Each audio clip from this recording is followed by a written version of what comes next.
부동산 관련 세금과 대출 규제를 대폭 완화하자는 이른바 송영길표 부동산 정책이 당 안팎에서 잇따라 제동이 걸리고 있습니다. 실수요자의 재산세 감면 방안만 공감대를 이뤘고 종부세와 양도세 관련뿐만 아니라 대출 규제 방안도 현재로서는 추진이 쉽지 않아 보입니다. 국회로 가보겠습니다. 김태민 기자. 네, 국회입니다. 최근 민주당 안팎에서 송영길 대표가 추진하는 부동산 정책에 대해 여러 의견들이 나왔는데요. 구체적으로 어떤 의견들이 나오고 있습니까?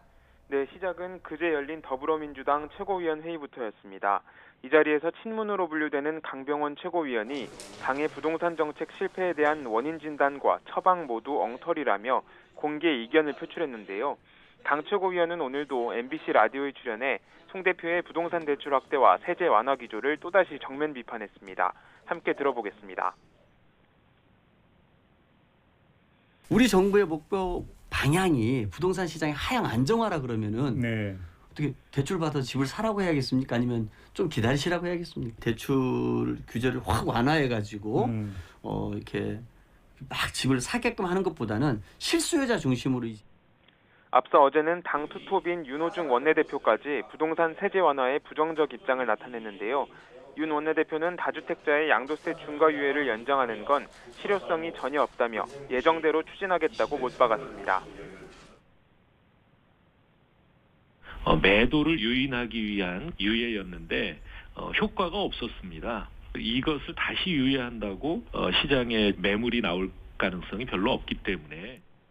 이어 송영길 대표의 LTV 90% 주장 역시 대출을 늘린다는 건 아니라며 와전된 것이라고 선을 그었습니다.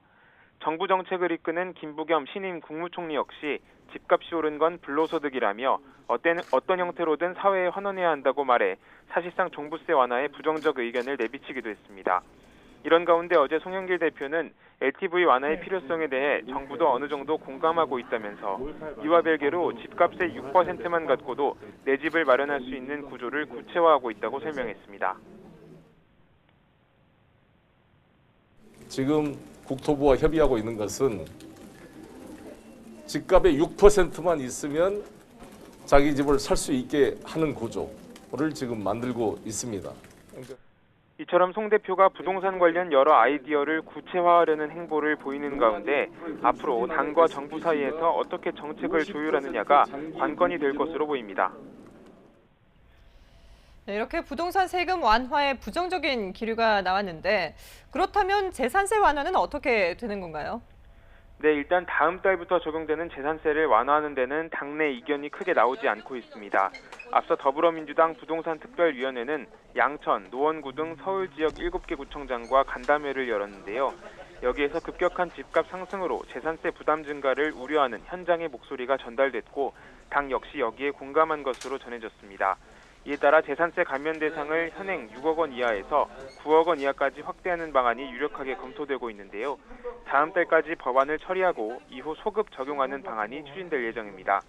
종부세 완화와 관련해서는 앞서 전해드린 대로 당 안팎에서 반대 목소리가 높은 상황인데요. 다만 은퇴자나 고령자 같이 근로소득이 없는 장기 보유자에 한해서는 일정 부분 세금을 감면하거나 주택 처분 시까지 미뤄서 탄력적으로 부과하는 방안을 검토하고 있습니다. 지금까지 국회에서 YTN 김태민입니다.